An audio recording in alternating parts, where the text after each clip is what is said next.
하나님 말씀 사사기 11장 29절에서 40절까지의 말씀입니다.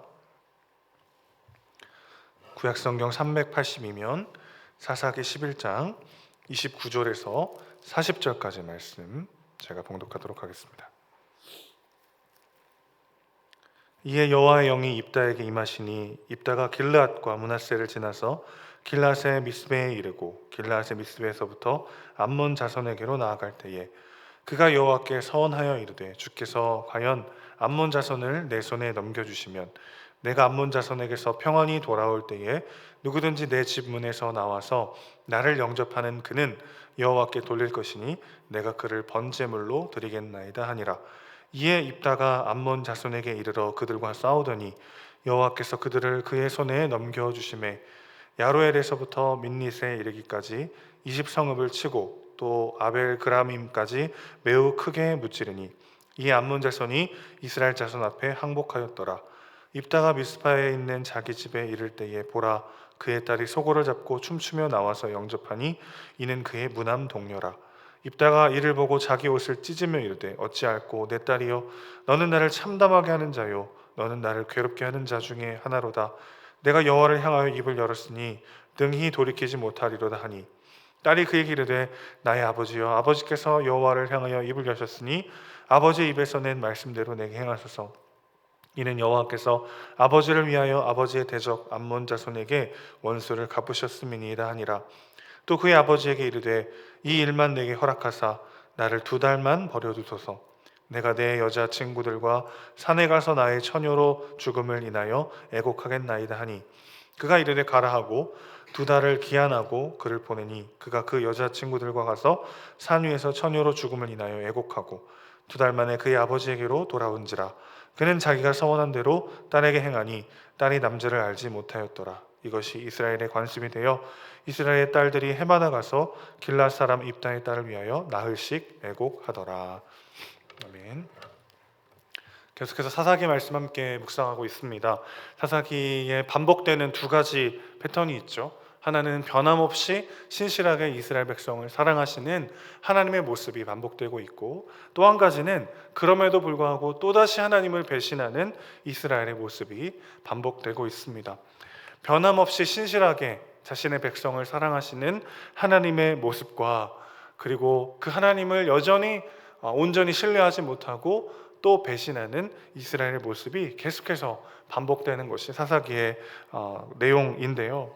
그런데 계속해서 하나님을 배반하는 이 이스라엘 백성들을 하나님은 계속 사랑하시고 또 회복시키시고 사사를 보내시며 그들을 구원하시지만 이게 똑같이 그냥 반복되는 것이 아니고 조금씩 영적인 내리막을 걷게 되는 것을 우리는 보게 됩니다. 그러니까 하나님께 죄를 짓고 나서도 회개하면 용서해 주시고 회복하니까 또 죄 짓고 회개하면 되겠다라는 이런 아니라는 생각은 너무나도 큰 위기 속으로 우리를 빠뜨릴 수 있다는 것이죠. 하나님께서 회개할 때 용서해 주시고 회복할 수 있다라는 그 소망을 가지고 다시 한번 하나님께 천부여 의지 없어서 손들고 옵니다. 그렇게 나아가는 것은 너무나도 귀한 마음이지만 그렇기 때문에 죄를 지어도 괜찮다라는 이런 아니라는 생각은 정말 우리의 삶을 무너뜨릴 수 있는 치명적인 생각이라는 것입니다. 죄를 지어도 다시 회개하면 된다라는 말 자체가 참 말이 되지 않는 것은, 자녀가 만약에 반복해서 어떤 죄를 짓는다고 해서 부모 자식 간의 관계가 끊어지는 건 아니죠. 그러나 부모의 마음이 찢어지게 되어 있습니다. 정말 아버지를 사랑하는, 어머니를 사랑하는 자녀라면 내가 죄를 짓고 넘어지고 또 똑같은 일 때문에 무너진다 할지라도 여전히 부모가 나를 사랑한다는 것을 알면서도 그렇기 때문에 또 죄를 지어도 되겠다라고 생각할 수 없는 것이죠. 부자 관계가, 부모와 자녀의 관계가 끊어지는 것은 아니지만 부모의 마음이 끊어지고 찢어지는 것을 알기 때문에 점점 죄를 미워하고 멀리할 수밖에 없게 되어 있다는 것입니다. 그러니 하나님을 사랑하는 자는 의도적이고 지속적인 죄에 빠져 있을 수가 없게 되는 것이죠. 죄에 넘어지지만 죄를 미워하고 점점 더 멀리하게 되어 있다는 것입니다. 또 한 가지 중요한 점이 있는데요. 죄가 흔적을 남긴다는 것입니다. 사사기 패턴이 좀 전에 말씀드렸듯이 마냥 똑같이 반복되는 것이 아닙니다. 모세가 시내산에서 처음으로 받은 십계명 돌판은요, 하나님이 친히 준비하셨었습니다. 그런데 우상숭배 때문에 그 돌판이 깨어지게 되었는데, 그 이후에 다시 율법을 주실 때는 이번에는 모세가 직접 돌판에 새기게 된 거죠. 자, 그러니까 똑같이 하나님의 말씀을 받긴 받았지만 처음에는 하나님께서 직접 새기신 돌판이었다면, 두 번째는 모세가 새긴 돌판으로 하나님께서 율법을 주셨다라는 것이죠. 죄는 흔적을 남기게 되어 있습니다.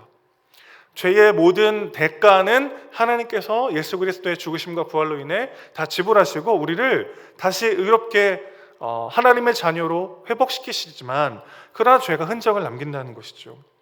오늘 사사기의 말씀 통해서도 우리는 그 흔적들을 보게 되는데, 이스라엘의 영적 내리막이 점점 진행될 뿐만 아니라 이제는 리더였던 사사들의 수준의 하락을 조금씩 보게 됩니다. 최초의 사사였던 온니엘을 한번 생각해 보시면 그 온니엘은 가장 이상적인 사사였습니다. 그런데 오늘 본문의 입다를 비롯한 이제 곧 등장하게 될 삼손을 비교해 보십시오. 그들의 영적 수준과 신앙인으로서의 태도의 차이가 비교할 수 없을 만큼 크다는 것을 우리는 보게 됩니다. 하나님은 우리의 죄를 용서해 주시고 회복시켜 주십니다. 100번이든 1000번이든. 그러나 그 죄의 결과가 남아서 우리의 삶을 너무나도 괴롭게 할 때가 참 많다라는 것이죠. 이어지는 사사기 말씀 속에서 이스라엘의 전체적인 영적 수준이 점점 떨어지게 된다는 것을 우리는 앞으로 보게 될 것입니다. 반복되는 죄에 빠져 있다면 우리는 그래서 돌아봐야 하는 것이죠. 나는 하나님을 사랑하는가, 죄를 사랑하는가? 담대히 죄의 사슬을 끊어버리고 하나님을 마음과 목숨과 뜻을 다해 사랑하는 우리 모두가 되길 소망합니다. 쇠퇴해가는 이스라엘의 영적 흐름 속에서 입다를 바라봐야 하는 것이죠. 그 역시 사사로서의 수준 미달의 리더였습니다. 오늘 30절에서 31절 보시면 이상한 서원을 하는 입다의 모습을 보게 됩니다.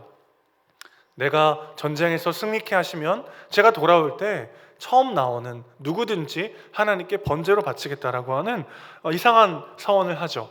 하나님은 신명기의 말씀 보면 인신 제사를 분명 금하셨습니다.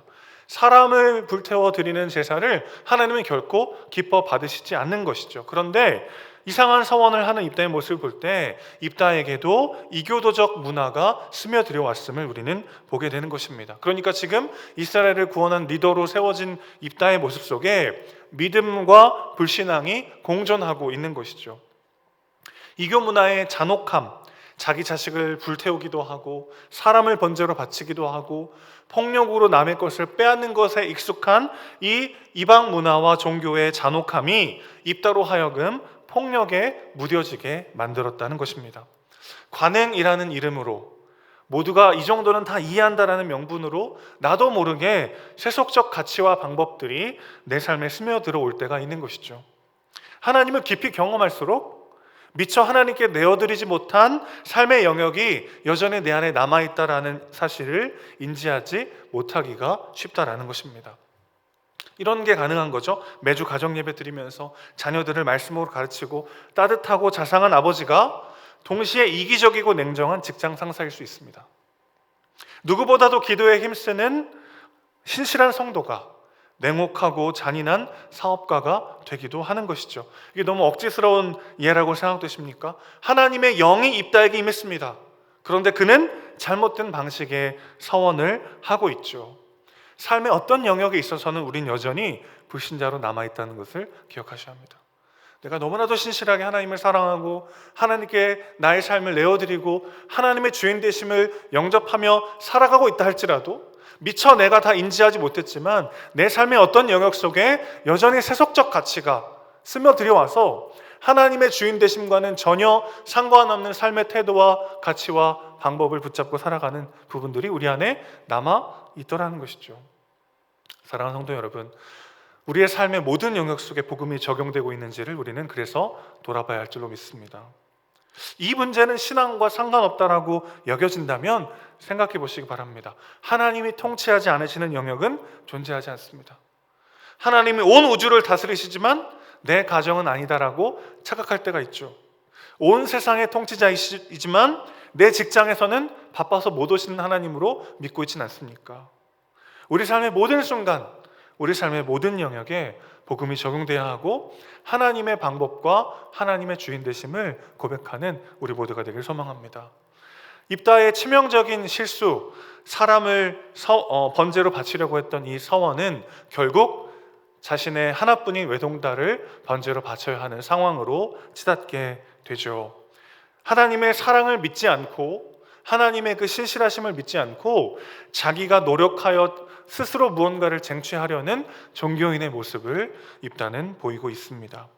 이상한 서원과 인신 제사를 하려 했다는 것도 큰 문제지만 더 심각한 문제는요, 그 대상이 사랑하는 딸이 되었는데도 딸을 구하려고 하지 않고 그 서원을 지키려 했다는 것입니다. 여러분 한번 생각해 보세요. 그런 서원을 했는데 그 서원의 대상이 딸입니다. 여러분 같으면 어떻게 하시겠습니까? 하나님 잘못했습니다. 차라리 저를 죽여주십시오. 그렇게 하는 게 당연한 부모로서의 마음인데 지금 입다는요, 무언가 엄청난 압박감에 시달리고 있어요. 사실은 내가 죽는 것보다 더 어려운 게 내 자식을 죽이는 거 아니겠습니까? 그런데 지금 입다는 그 모든 두려움과 괴로움을 넘어서는 더 큰 두려움을 느끼고 있는 것이죠. 하나님께 서원하는 것을 반드시 지키지 않으면 반드시 하나님께서 내 모든 것들을 무너뜨릴 것이고 이 모든 것을 빼앗아 갈 거라는 그 확고한 믿음 안에서 그는 지금 딸이라 할지라도 바치려고 하고 있는 것이죠. 레위기 5장에 보면은 하나님께 서원한 것을 잊어버렸거나 지키지 못하거나 또 악한 일을 잘못 맹세했을 때 잘못했다고 자복하면서 속죄제를 드리게 되어 있습니다. 그러니까 내가 하나님께 서원했다고 해서 반드시 그것을 지켜야 하지만 그것을 지키지 못했거나 혹은 돌아보니까 이 서원이 굉장히 악한 것이었구나 라고 깨닫게 된다면 하나님께 자복하고 속죄제를 드리게 되어 있다는 거죠.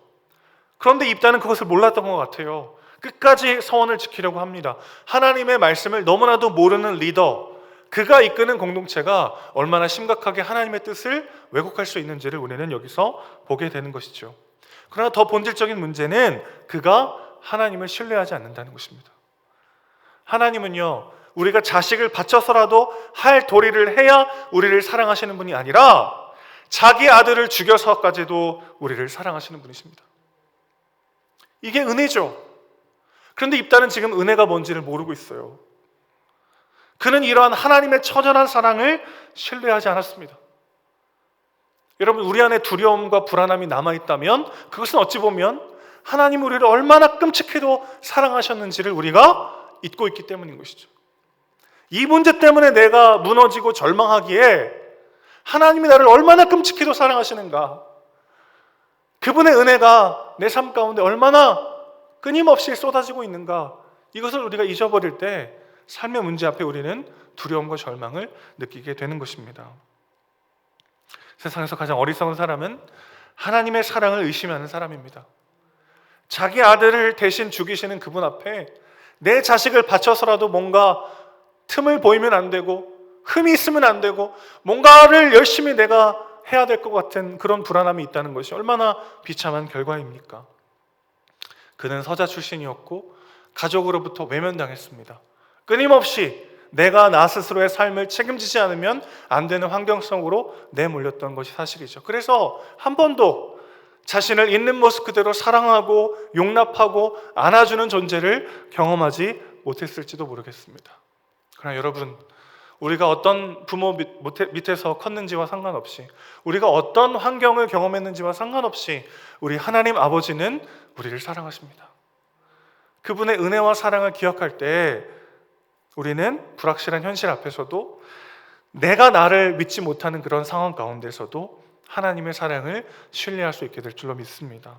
우리의 환경, 우리의 상황, 나의 어떠함으로 하나님의 사랑을 판단하지 않고 하나님의 하나님 되심으로 그 모든 것들을 해석하는 우리 모두가 되시기를 소망합니다.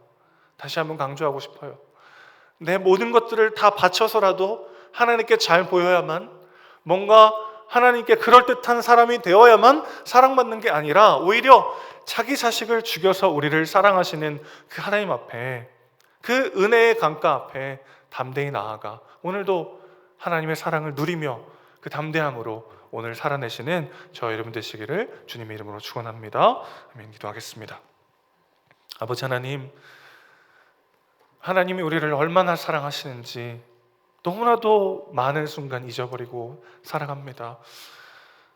더 자격과 조건을 갖춰야만 할 것 같은, 더 잘해야 용납받고 사랑받고 괜찮은 인생이 될 것 같은 그 불안함과 두려움 속에 살지 않기를 소원합니다. 내 자식을 죽여서까지 하나님께 밉보이면 안 되고 뭔가 더 하나님께 무언가를 바쳐야 할 것 같은 두려움이 나를 찾아올 때마다 자기 아들을 죽이시면서까지 우리를 사랑하셨던 하나님의 은혜를 기억하게 하시고 그 넘치는 신실하신 사랑으로 나의 상황과 문제와 나의 어떠함을 해석할 수 있도록 주님 붙잡아 주시옵소서. 하나님이 살아계시다면 어떻게 이런 일이 있을 수 있을까? 그런 염려와 불안과 의문이 들 때마다 내가 다 이해할 수 없지만 나를 뛰어넘어 일하시는, 나의 나된 것을 나보다 더 사랑하시며 용납하시는 그 하나님의 사랑과 은혜를 바라보며 오늘 하루를 살아낼 수 있도록 주님 우리와 함께하여 주시옵소서. 우리 사랑이시고 주인이신 예수님의 이름으로 기도합니다. 아멘.